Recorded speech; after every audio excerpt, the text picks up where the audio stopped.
In this video, I'm going to walk through how to submit instructor applications in MyCE. To do that, you'll click on the Instructor Applications button, or you can click here on the left-hand side, Instructor Applications, and that will take you into the list of all of the applications that have been submitted. Here in the status column, you can track those that have been submitted, whether they've been approved, if they're processing, or if they've been not approved.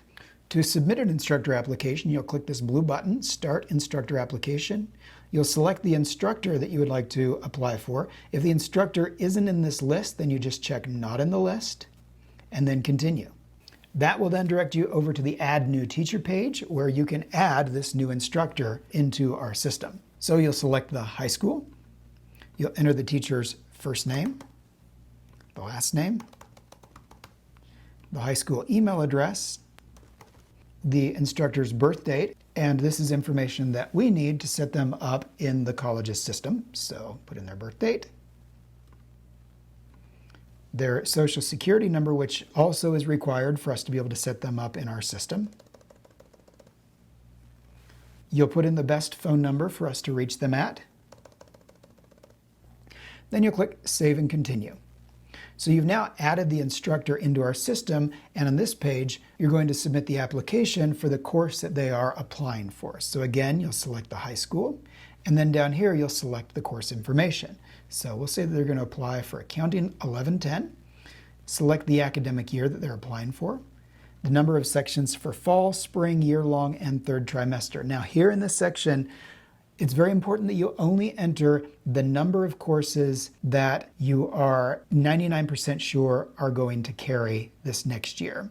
Once the instructor is approved, you can request as many course sections as you need down the road as you need those for that course that they've been approved for. What some high schools have done in the past is that they might say, I'm just going to add 4 sections of everything just in case. Well, what happens then is our office then goes through and schedules all these sections, which takes an enormous amount of time. And then when the high school later reaches out and says, oh, actually none of them carried, now we have to go through and drop those, which also takes an enormous amount of time.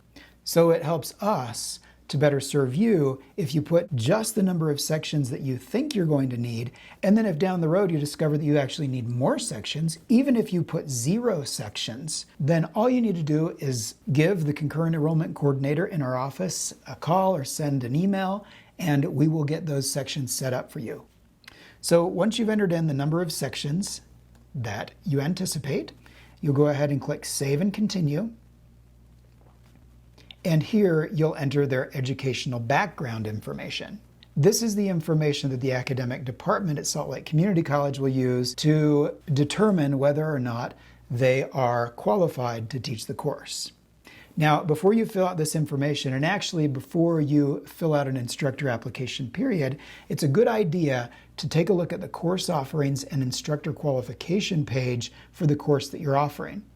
On this page, you'll see a list of all the courses, and you can expand that out, and it'll list here what the instructor qualifications are for the course. These are the minimum instructor qualifications. The department may require some additional things like an interview or a teaching demo or a portfolio or some other things. But you want to make sure that when you are submitting an instructor application, that at the minimum you have documentation that shows that the instructor meets these minimum qualifications. So for accounting, for example, it says they have to have a master's degree in accounting or a bachelor's degree in accounting with a CPA from an accredited college or university. Or they can have a master's degree in a closely related field, and then we need verification of that. So when we come back here to the instructor application, you want to make sure that you upload a transcript, resume, CV, cover letter, any information you have that shows that they have these qualifications. If they don't, then it may be good to rethink whether or not this instructor should be applying or not for the course. Okay, so you'll go ahead and you'll enter the years of secondary teaching experience, the years of on-campus teaching experience if they've taught on a college campus before, any certifications or degrees that they have with the institution they received those from, and the major, and the date that the certification that they have expires. And then before you hit the Save button, make sure that you upload any transcripts, resumes, etc. that need to be uploaded. once you hit the Save button, it will redirect you back to the list. So if you haven't added those files yet, you'll have to do those somewhere else. To add a file, you just select here the type of file. So if I'm going to upload their resume, I click Choose File. I find the file here on my computer, open it, and then I click Add File. And that's now added the resume. I can go in and add transcripts as well. So select Transcript, choose the file. We'll grab File and add that. Once you've done that, you'll click Save, and you'll be brought back to this list of instructor applications. And here you'll see the application that we've just submitted. You'll also see that the status right now is pretty much nothing because we just barely submitted it. In the next day or so, that should change to processing, and then eventually to approved or not approved. If you want to check the status to see which reviewers have reviewed it and which ones haven't, and if there are any comments from the reviewers, so if it gets marked as not approved, you'll be able to see why the reviewer denied it. You'll just go ahead and click on View Details.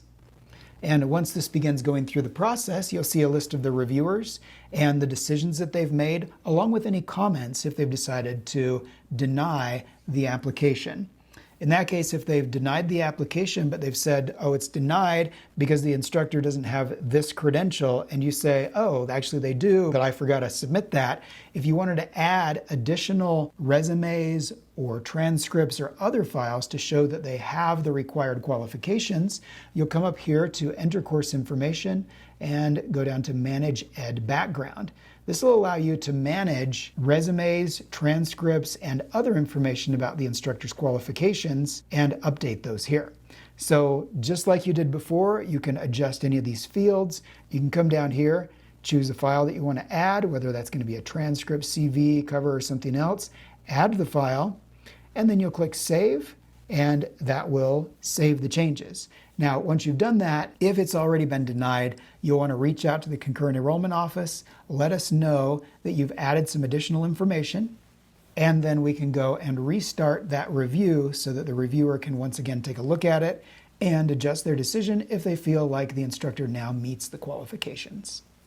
To submit an ongoing application, you'll basically follow the same process, except back here in the instructor applications, you'll click Start New Instructor Application, and then you'll select an existing instructor, hit Continue, and select a course that they have already taught. So you'll find that course, fill out all the information, submit it, and it will go through the system as an ongoing application. And that is the process of submitting instructor applications in MyCE.